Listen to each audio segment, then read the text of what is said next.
عرض سلام و احترام دارم به همه عزیزانی که در گروه هند ایران حضور دارند و به استاد قزوه نیز درود میفرستم که زمینه این گفتگوی خوب را فراهم کرده. میخواستم چند نکته در مورد حافظ و محبوبیتی که حافظ در افغانستان دارد خدمت شما عزیزان بیان بکنم. امیدوار هستم که مورد توجهتان قرار بگیرد.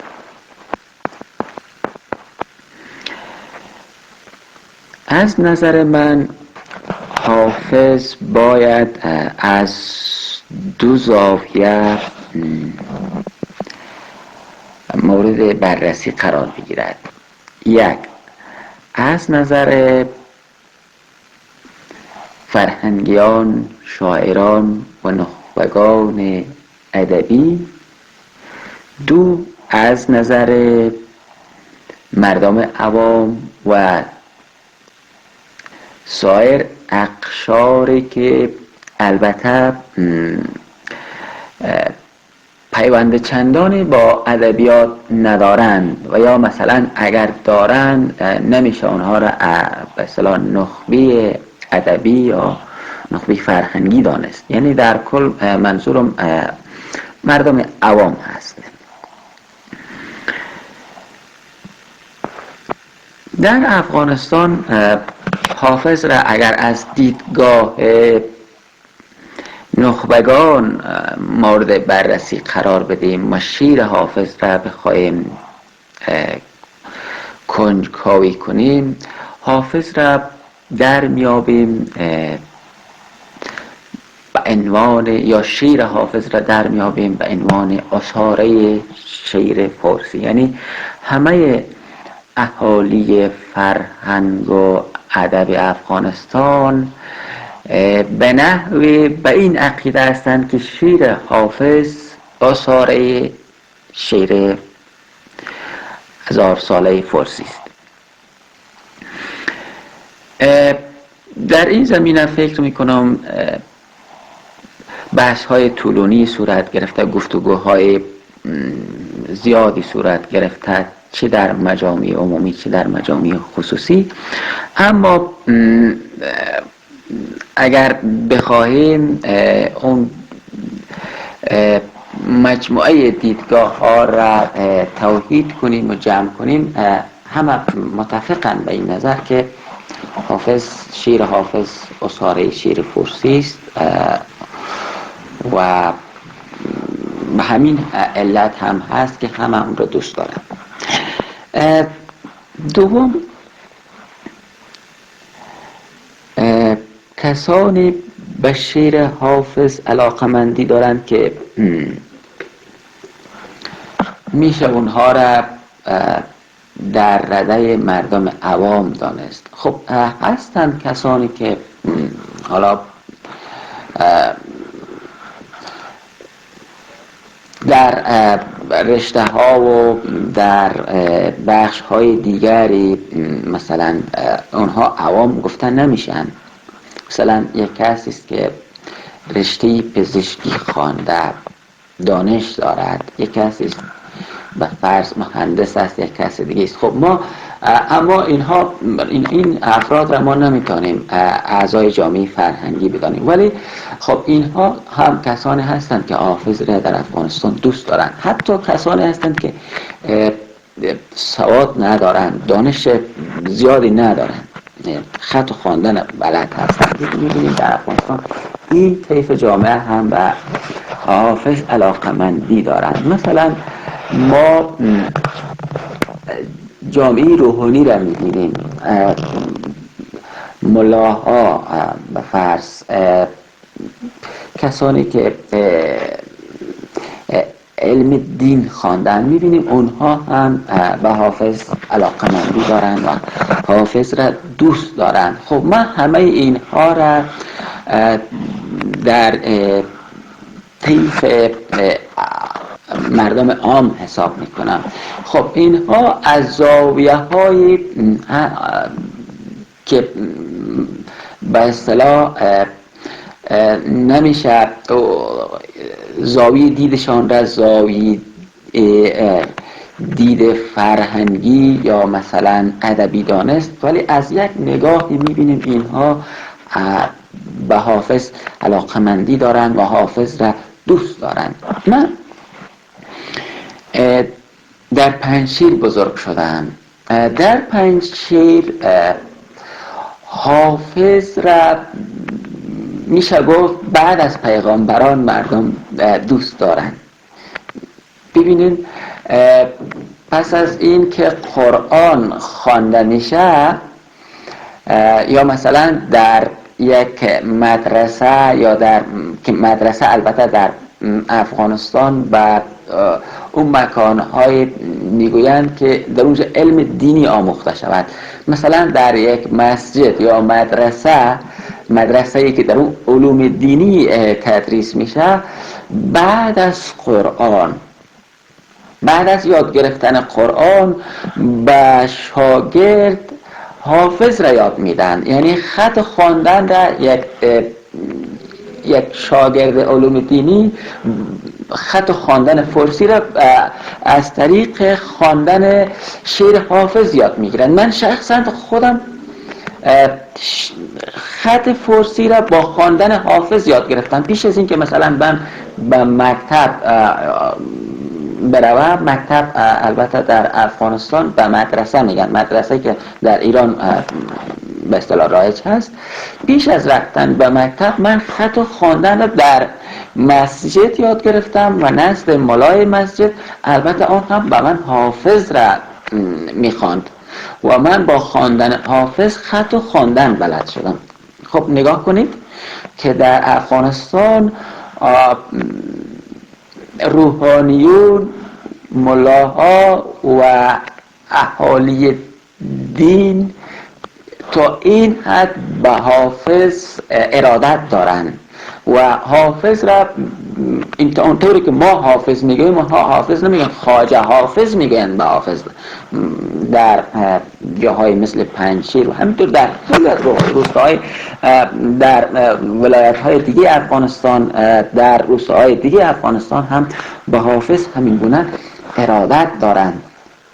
خب این ارادت یک سرچشمه دارد، یک نقطه‌ای هست که ما همه باید به اون عزیمت کنیم، به اون برگردیم. چیزی هست در حافظ. خب همینطور می‌بینیم که جوانان هم به شعر حافظ در افغانستان یک علاقه خاصی دارند. شعر حافظ را می‌خوانند، دوست دارند. در میشه گفت در پیام‌ها، در گفتگوها، در مجالس و محافل خصوصی می‌بینید که شعر حافظ بین جوانان زیاد خوانده می‌شود. خب اگر بخوایم سخنم به درازا نکشد، من چند نکته را یادداشت کردیم که این نکات در شعر حافظ وجود دارد و این سبب شد که حافظ هم بین نخبگان ادبی و فرهنگی جای پا باز کند و در طول 1000 ساله شعر فارسی شعر حافظ را می‌بینیم که همانطور درخشان هست و به عنوان یک ستاره درخشان در میان دیگر شاعران حضور دارد. این نکات را من یافتم و البته نکات زیادی وجود دارد که شعر حافظ به اصطلاح توانسته عمرش را طولانی بسازد. البته این نکات هم هستند که در شعر حافظ دیده می شوند و به عنوان شاخصه های توانستند به شعر حافظ عمر و جان و سلامتی بیشتری ببخشند. یک شعر حافظ شعر طویل پذیر است، یعنی شعری است که برای هر مخاطب پیام خاص دارد. مثلا هم به یک روحانی پیام دارد، هم به اهل طریقت پیام دارد، هم به یک جوان عاشق پیام دارد. خب همیست که شعر حافظ عمر دارد و برای هر کسی دوست داشتنی است، چیزی که امروز هم با اون زیاد تاکید می شود. دوم، شعر حافظ شعری است که به زمان خاصی سروده نشد. یعنی شعر حافظ را مثلا 500 سال پیش هم خوانده میشد، در اون زمان هم پیام داشت، امروز هم شعر حافظ پیام دارد، بر زمان و قشر و گروه خاص سروده نشده. به همین علت شعر حافظ برای هر زمانی قابل تاویل هست، قابل تفسیر هست، برای حوادث مختلفی، وقایع مختلفی و همینطور رویدادهای خصوصی مختلف شعر حافظ قابل تفسیر هست، قابل تاویل هست و همین باید صورت شعر حافظ با سلامتی در عصرهای مختلف قابل خواندن و شنیدن باشد. یک چیزی که من فکر میکنم در افغانستان بیشتر میشه گفت اون را اختصاص بدیم که به عنوان یک نکته مهم، البته من اون را میتونم اشاره بکنم، ایست که لهجه‌ای که حافظ به کار میبرد لهجه‌ای است که امروز در افغانستان کاربرد دارد. یعنی مثلا از کلمات حافظ استفاده میکنه که امروز میشه گفت شامل ادبیات رسمی افغانستان هست. از نامهایی که استفاده میکند، از مثلا ببینید وقتی ما به طور خاص‌تر اگر عنوان کنیم چیزهایی را، مثلا از جوزا حافظ یاد میکند. جوزا یکی از برج‌های یا از یکی از ماه‌هایی است که در تقویم افغانستان رسمیت دارد. مثلا همینطوری از ثور یاد میکنند یا چیزهای دیگه هم هستن همینطوری. خب این هم باعث شده که در افغانستان حافظ از محبوبیت خاصی برخوردار باشد. روی همه اینها البته نکات زیادی است که من تحقیق زیادی نکردم به این مورد، ولی وجود دارد که در شعر حافظ که اونها را اهالی نظر و ادبیات رویش کار کردند و به عنوان شاخصه های در شعر حافظ یادداشت شده، اما من به اونها نمیپردازم. حرف های من در مورد حافظ همین قدر بودن.